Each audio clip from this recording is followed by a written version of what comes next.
Hello అండి అందరికీ welcome back to our channel. This is SU2015. మీరు కనుక ఛానల్ కానీ ఫస్ట్ టైం చూస్తున్నట్లయితే ప్లీజ్ ఛానల్ని సబ్స్క్రైబ్ చేసుకోండి. అలాగే వీడియో నచ్చినట్లయితే ఒక లైక్ ఇవ్వండి. ఇప్పుడైతే మనం వీడియోలోకి వెళ్ళిపోదాం. నేనైతే ఇక్కడ గులాబ్ జాములు అయితే చేస్తున్నాను. ఎలా చేయాలో వీడియో లాస్ట్ వరకు అయితే చూడండి. మీలో ఎంతమంది గులాబ్ జామున్ అంటే ఇష్టమో కామెంట్ చేయండి. నాకైతే చాలా ఇష్టం, కానీ ఈ మధ్య అయితే చాలా డేస్ అయిందనమాట చేయక. ఎందుకంటే ఇందులో షుగర్ అయితే వేసి ఎక్కువ పాకం అయితే పట్టి చేయాలి కదా గులాబ్ జాములు. పిల్లలకి హెల్త్కు షుగర్ మంచిది కాదని అయితే చేయడం లేదనమాట. నెక్స్ట్ టైం బెల్లంతో అయితే చేద్దాం అనుకుంటున్నాను. చూడాలి ఎలా వస్తాయో. నేను చెప్పే కొన్ని టిప్స్ అయితే పాటిస్తూ గులాబ్ జామున్ అయితే చేయండి. చాలా పర్ఫెక్ట్గా తోస్తాయి. లోపల పిండి కూడా మంచిగా అయితే ఉడుకుతుంది. ఈ పిండి అయితే మనకు మన ఇంటి దగ్గర ఉన్న కిరాణా షాపులలో కానీ లేదంటే మాల్స్లలో కానీ దొరుకుతుంది అనమాట. ముందుగా అయితే పిండిని తీసుకునేసి అందులో నీళ్లు కానీ లేదంటే పాలు కానీ రెండిటిలో ఏదైనా వేసి మనమైతే పిండిని కలుపుకోవచ్చు అనమాట. నేనైతే ఇక్కడ నీళ్ళు వేసి కలుపుతున్నాను పిండిని. మీ దగ్గర పాలు ఉంటే పాలు వేసి కలుపుకోండి. పాలతో చేస్తే చాలా బాగుంటాయి. చపాతీ పిండి కంటే ఇంకొంచెం సాఫ్ట్గా అయితే కలుపుకోవాలండి పిండిని. అప్పుడే మనకు ఉండలు అయితే మంచిగా వస్తాయన్నమాట. గట్టిగా ఉంటే పగులుతాయి ఉండలు.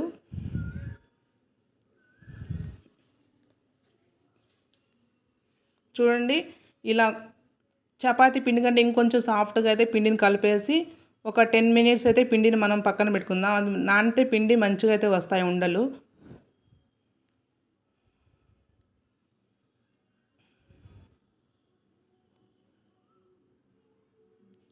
తర్వాత 10 మినిట్స్ 15 మినిట్స్ పిండి నానిన తర్వాత మనమైతే ఇప్పుడు చేతులకి ఆయిల్ కానీ లేదంటే నెయ్యి కానీ పూసుకునేసి 2 చేతుల మధ్యలో ఇలా పిండిని ప్రెస్ చేస్తూ మనమైతే ఉండలు చేసుకోవాలి. అప్పుడే మనకు పర్ఫెక్ట్గా అయితే వస్తాయన్నమాట, పగులు లేకుండా.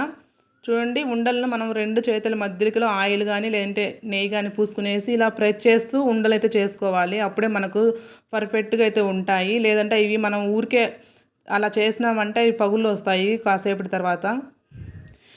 మెయిన్గా అయితే మనము ఉండల్ని ఫ్రై చేసుకునేటప్పుడు నెయ్యిలో కానీ లేదంటే నూనెలో కానీ చేసుకోవచ్చు.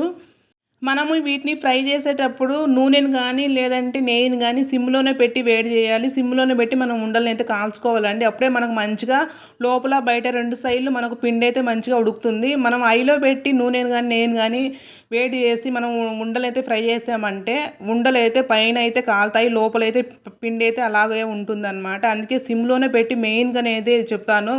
ఎప్పుడైనా మనం గులాబ్ జామ్ చేసేటప్పుడు కానీ లేదంటే బాదుషాలు చేసేటప్పుడు కానీ ఆయిల్ని కానీ నెయ్యిని కానీ మనం సిమ్లోనే పెట్టి వేడి చేసి సిమ్లోనే ఉండలను అయితే ఫ్రై చేయాలన్నమాట. అప్పుడే మనకైతే మంచిగా అయితే ఉడుకుతుంది. ఒకసారి ఇలా ట్రై చేయండి. తర్వాత పాకం కూడా పక్కనైతే నేను 1 కప్పు చక్కెరకి 1 కప్పు నీళ్ళు అయితే తీసుకున్నాను. మీరు ఎన్ని కప్పులు చక్కెర వేస్తారో అన్ని కప్పులు అయితే నీళ్లు వేయండి. పాకం కోసం చక్కెరకు ఒక సైడ్ పెట్టుకున్నాను. ఒక సైడ్ అయితే ఉండలను అయితే ఫ్రై చేసుకుంటున్నాను. చూడండి, లాస్ట్ వరకు మన ఉండలు కూడా పగుళ్ళు లేకుండా చాలా మంచిగా అయితే వస్తాయి. లోపల కూడా మంచిగా అయితే ఉడుకుతుంది. ఇక్కడ ఆయిల్ అయితే ఫ్రై అయింది అనమాట నాకు. ఇంకా నేనైతే ఇప్పుడు ఉండలను ఆయిల్ అయితే వేసుకొని కొంచెం లేట్ అయినా పర్వాలేదండి, సిమ్లోనే మనము ఆయిల్ని వేడి చేసుకునేసి ఉండలను అయితే ఫ్రై చేయాలన్నమాట. అప్పుడే మనకు లోపల సైడ్ కూడా మంచిగా అయితే పిండి ఉడుకుతుంది.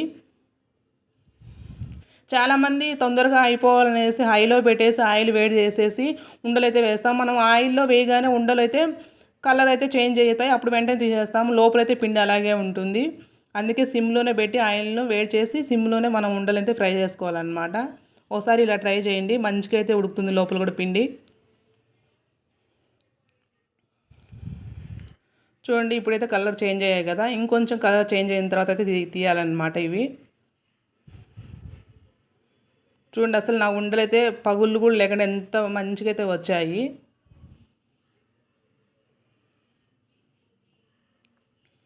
ఈ ఉండలు కూడా తీసి మనం ఆయిల్లోంచి తీసిన వెంటనే పాకంలో వేయకూడదండి. ఒక ప్లేట్లో తీసుకొని కొంచెం చల్లారిన తర్వాత పాకము అప్పుడైతే వేయాలన్నమాట.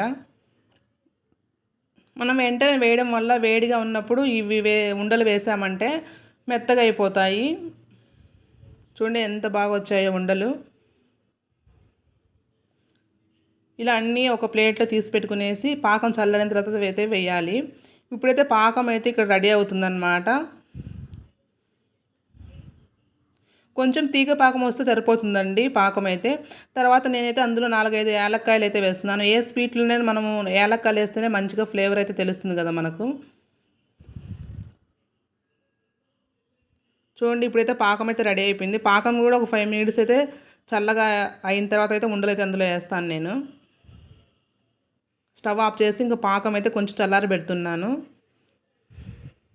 ఇప్పుడైతే దాంట్లో ఉండలైతే వేస్తున్నాను ఇంకంతే.